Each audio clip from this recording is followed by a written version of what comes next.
ಅಪಾಯದ ಅಂಚಿನಲ್ಲಿರುವ ಕೋನಿಗರಹಳ್ಳಿ ಸೇತುವೆ. ಸೇತುವೆ ದುರಸ್ತಿ ಬಗ್ಗೆ ತಲೆ ಕೆಡಿಸಿಕೊಳ್ಳದ ಶಾಸಕ ಟಿ. ರಘುಮೂರ್ತಿ.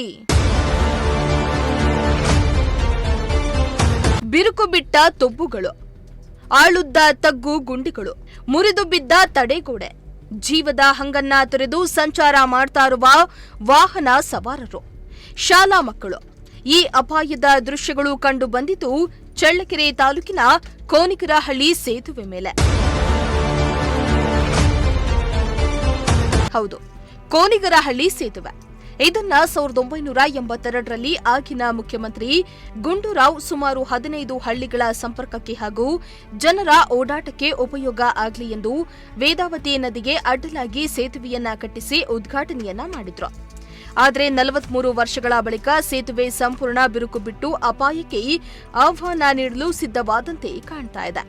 ಪರಶುರಾಂಪುರ ಸೇರಿದಂತೆ ಸುಮಾರು 15 ಹಳ್ಳಿಗಳಿಗೆ ಸಂಪರ್ಕ ಕಲ್ಪಿಸುವ ಸೇತುವೆ 2-3 ವರ್ಷಗಳಿಂದ ಬಿರುಕು ಬಿಡುತ್ತಲೇ ಇದೆ. ಈ ಸೇತುವೆ ಮೇಲೆ ದಿನನಿತ್ಯ ನೂರಾರು ಮಂದಿ ವಾಹನ ಸವಾರರು ಜೊತೆಗೆ ಸೇರಿದಂತೆ ಶಾಲಾ ವಾಹನಗಳು ಓಡಾಡ್ತಾ ಇವೆ. ಭಾರೀ ಗಾತ್ರದ ವಾಹನಗಳು ಸಂಚಾರ ಮಾಡಿದಾಗ ಸೇತುವೆಯೇ ನಡುಗುತ್ತೆ.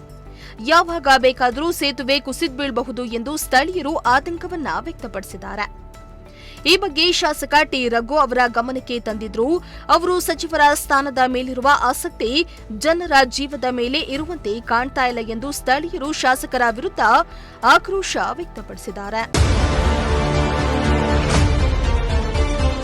ಇನ್ನು ಕಳೆದ ವರ್ಷ ಸುರಿದ ಭಾರೀ ಮಳೆಯಿಂದಾಗಿ ಇಡೀ ಸೇತುವೆ ಜಲಾವೃತ ಆಗಿತ್ತು.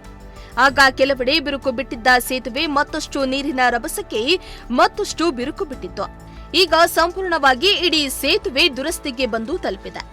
ಈಗಲಾದರೂ ಚಳ್ಳಕೆರೆ ಶಾಸಕ ಟಿ. ರಘುಮೂರ್ತಿ ಅವರು ಒಮ್ಮೆಯಾದರೂ ಸೇತುವೆಗೆ ಭೇಟಿಯನ್ನ ನೀಡಿ ಪರಿಶೀಲನೆ ನಡೆಸಿ ಸೇತುವೆ ದುರಸ್ತಿ ಅಥವಾ ನೂತನ ಸೇತುವೆ ಆದರೂ ನಿರ್ಮಿಸಿಕೊಡಿ.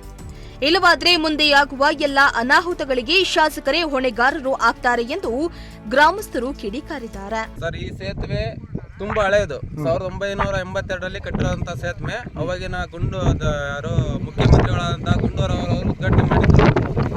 ಇದು ಕೆಳಗಡೆ ಎಲ್ಲ ತುಂಬಾ ಬಿರುಕು ಬಿಟ್ಟಿದೆ. ಎಲ್ಲ ಇದರಲ್ಲೂ ಬಿರುಕು ಬಿಟ್ಟಿದೆ. ಕೆಳಗಡೆ ತುಂಬಾ ಅಪಾಯದಲ್ಲಿ. ಮತ್ತೆ ಅರ್ಧ ಅಡಿ ಗುಂಡಿ ಬಿದ್ದಿದ್ದಾವೆ. ತುಂಬಾ ವೆಹಿಕಲ್ ಅಡ್ಡಾಡ್ತವೆ. ಪ್ರಮುಖ ತಾಲೂಕು ಕೇಂದ್ರಕ್ಕೆ ಹೋಗುವಂತ ಪ್ರಮುಖ ರಸ್ತೆ ಇದು ಹಾಗೂ ಪ್ರಮುಖ ಸೇತುವೆ. ಇದೇನಾದರೂ ಪ್ರಾಬ್ಲಮ್ ಆಯಿತು ಅಂತಂದರೆ ನಾವು ತುಂಬ ಪ್ರಾಬ್ಲಮ್ ಆಗುತ್ತೆ. ಈ ಕಡೆ ಪರಶುರಾಂಪುರಕ್ಕೆ ಹೋಗಿ ಪರಶುರಾಂಪುರದಿಂದ ಚಳ್ಳಕೆರೆಗೆ ಹೋಗಬೇಕಾಗುತ್ತೆ. ನಾವು ಹೆಚ್ಚು ಕಮ್ಮಿ ಒಂದು 30 ಕಿಲೋಮೀಟರ್ ಜಾಸ್ತಿ ಆಗುತ್ತೆ. ನಮಗೆ ತುಂಬ ಪ್ರಾಬ್ಲಮ್ ಆಗುತ್ತೆ. ಮತ್ತು ಚಳ್ಳಕೆರೆಗೆ ಹೋಗುವಂಥವು, ಪರಶುರಾಂಪುರಕ್ಕೆ ಹೋಗುವಂಥವು, ಮತ್ತು ನಾರಾಯಣಪುರಕ್ಕೆ ಹೋಗುವಂಥವು ತುಂಬ ವ್ಯಾನ್ ಅಡ್ಡಾಡ್ತವೆ. ಏನಾದರೂ ಪ್ರಾಬ್ಲಮ್ ಆದರೆ ಆ ಜೀವಕ್ಕೆ ಯಾರು ಒಟ್ನಲ್ಲಿ 43 ವರ್ಷಗಳ ಹಳೆಯದಾದ ಸೇತುವೆ ಈಗ ಯಮದೂತನಂತೆ ಬಿರುಕು ಬಿಟ್ಟುಕೊಂಡು ಅನಾಹುತಗಳಿಗೆ ಆಹ್ವಾನ ನೀಡಲು ಬಾಯ್ತೆರೆದು ನಿಂತಂತಿದ್ದು, ಮುಂದೆ ಯಾವುದೇ ರೀತಿಯ ದುರ್ಘಟನೆ ಸಂಭವಿಸುವ ಮೊದಲೇ ಶಾಸಕರು ಹಾಗೂ ಸಂಬಂಧಪಟ್ಟ ಅಧಿಕಾರಿಗಳು ಎಚ್ಚೆತ್ತುಕೊಂಡು ಸೇತುವೆ ಸರಿಪಡಿಸಲಿ ಅನ್ನೋದು ನಮ್ಮ ಆಶಯವಾಗಿದೆ.